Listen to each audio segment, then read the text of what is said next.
kalau ada sosok orang tua itu kayaknya kita masih merasa saya jadi melo gitu kalau misalnya aduh kayaknya belum cukup ya untuk memberi membalas kasih saya orang tua itu belum seberapa gitu.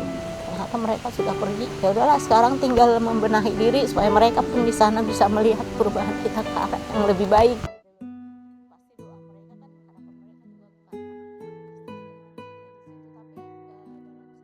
Ya, saling menguatkan.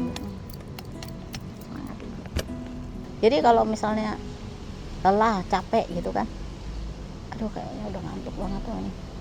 Tapi ya saya belum berdoa, saya belum baca Alkitab. Saya sempatkan itu, selalu saya sempatkan. Kayak merasa ada utang yang belum saya ini gitu kan.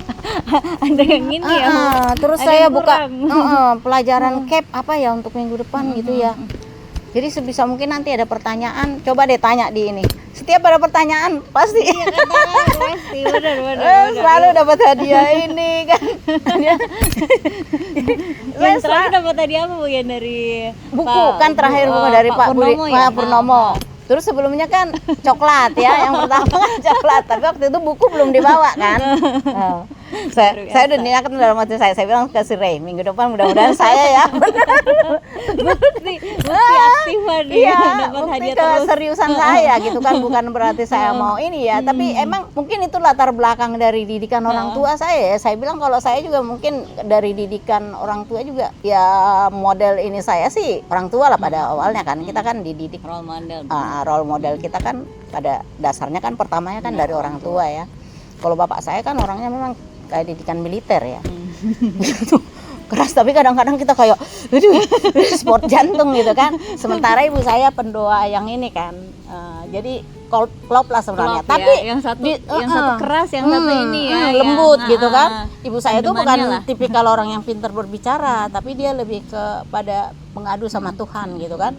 Tapi di situ pun saya lihat belakangan ini saya baru rasakan ternyata bapak sama ibu saya itu sering berantem karena memang beda karakter aja gitu. Kalau bapak saya kan tipikal orang yang berapi-api, yang harus berbicara, narasinya juga bagus gitu kan. Sementara ibu saya udahlah gitu kan, menghindari konflik. Iya, menghindari konflik ya.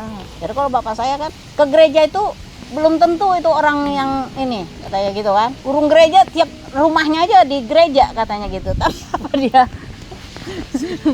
saya bukan burung. Sama ibu saya sering bertengkar juga masalah ini pendapat lah ya, salah paham gitu. Jadi bapak saya lebih kepada perilaku gitu kan, lebih kepada praktek hidup gitu. Kalau ibu saya sambil jalan, sambil imannya juga tetap dipupuk gitu. Tapi itu juga sering berantem karena memang beda ini tadi kan. Jadi seru sih. Tapi ketika mereka udah nggak ada, kadang-kadang ya itu, aduh ternyata kalau ada masalah kayak siapa gitu ya kita mengadu ya Bu. Iya. Kalau ada sosok orang tua itu kayaknya kita masih merasa saya jadi melo gitu kalau misalnya aduh kayaknya belum cukup ya untuk memberi membalas kasih saya orang tua itu belum seberapa gitu. Ternyata mereka sudah pergi. Ya udahlah sekarang tinggal membenahi diri supaya mereka pun di sana bisa melihat perubahan kita ke arah yang lebih baik gitu loh. Pasti doa mereka kan, harapan mereka juga untuk anak-anak kan pasti seperti itu. Ya di situ, tapi dalam situasi itu saya malah merasa banyak waktu saya untuk berkomunikasi dengan Tuhan gitu. Lebih tenang gitu kan. Misalnya saya mau beribadah, mau berdoa, mau baca Alkitab, nggak ada gangguan gitu. Jadi fokus ya. Lebih fokus gitu. Itu sih yang saya syukuri. Jadi ya nggak ada yang sempurna lah ya. Tapi semua kondisi itu kita harus bisa kondisikan untuk ke arah yang lebih baik, dan fokusnya itu ya Kristus gitu, keselamatan dan kehidupan kekal itu sih. Benar, pada intinya itu. Masalah agama, masalah iman kan memang itu adalah karunia ya Bu. Iya. Ya. Maksudnya sebagai orang tua yang yang bisa dilakukan memang hanyalah mendoakan gitu. Iya. Dari doa ibu mungkin misalnya diketemuin dengan pasangan yang ternyata Katolik gitu kan, atau misalnya mungkin ada teman-teman yang ternyata ya secara nggak sengaja ketemu sama anak-anak ibu, terus ternyata yang bisa menuntun dia ke Katolik, nggak harus lewat ibu nggak atau putus dari harapan lah gitu. Jangan selalu kita bawa dalam doa putus, aja. Jangan putus harapan. Karena kan di pembelajaran CAP itu juga ya banyak yang saya ambil pelajaran ya. Waktu itu sesi pembelajaran keberapa waktu itu, kalau nggak salah Ibu Ratna Nirmala, bahwa memang ada katanya keselamatan di luar Kristus itu juga ada gitu. Betul. Karena itu kan memang wewenang yang maha kuasa kan. Iya benar.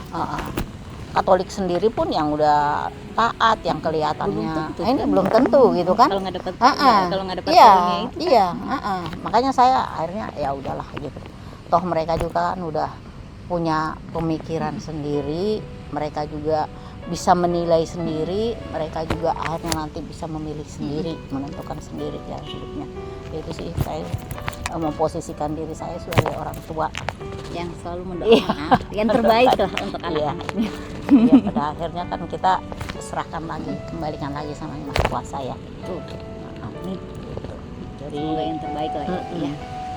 ya itu yang saya rasakan sekarang sih, selalu pengen belajar gitu untuk lebih banyak lagi mendengar. Yang harus saya ini selama saya masih diberi waktu mungkin sama Tuhan ya saya pakai untuk kemuliaan Tuhan aja lah, baik dari mungkin kalau pas kayak gini ada sharing iman dengan teman-teman di CAP atau di SADR kemarin kan ada juga pembelajaran, jadi kita kayak dituntut aja berproses lah, baik proses semuanya ya. Jadi di situ memang semua sama kayak kita belajar dari mulai kecil, mulai merangkak ini segala macam gitu kan, sampai pada akhirnya mungkin kalau Tuhan sudah menentukan waktunya pulang ya pulang gitu. Paling nggak kesiapan kita untuk itu kan udah ada gitu, sekalipun nggak ada yang sempurna lah, tapi kita selalu berusaha untuk hari demi hari itu lebih baik dari sikap perilaku, dan itu bukan kita yang menilai, orang juga bisa menilai kita gitu. Tapi kadang-kadang saya juga ya heran, kok di lingkungan saya juga yang mayoritas muslim ya, kok kayaknya orang ini kelihatan hormatnya gitu loh. Karena saya juga orangnya kan bukan tipikal orang yang ya kalau sekedar negor ya oke lah gitu, tapi kalau saya juga selalu nanti kalau ada apa-apa ngomongnya, tapi saya di rumah ada di jam segini, kalau ada apa-apa itu ya datang aja ke rumah gitu. Jadi mereka juga jadi ada rasa segan sendiri gitu. Jadi waktu latihan yang Marscape itu kan selalu saya pulang belakangan juga kan, cuman saya nggak berprasangka buruk lah ya, mungkin lingkungan saya di situ kan belum lama juga kan, dulu itu saya kontrakan, akhirnya sesudah bapaknya nggak nempatin rumah dinas lagi saya kembali ke situ kan. Jadi ya mungkin mereka juga masih lihat-lihat gitu kan, ini ada kesalahan apa nih, ini orang gimana nih mungkin mereka juga pengen tahu juga kan. Ini tapi kan selalu dilihat saya pulang juga naik Grab kan nggak diantar siapa atau apa gitu, lalu saya naik Grab gitu. Oh ya rumah juga kalau memang nggak ada perlunya saya tutup, saya istirahat kalau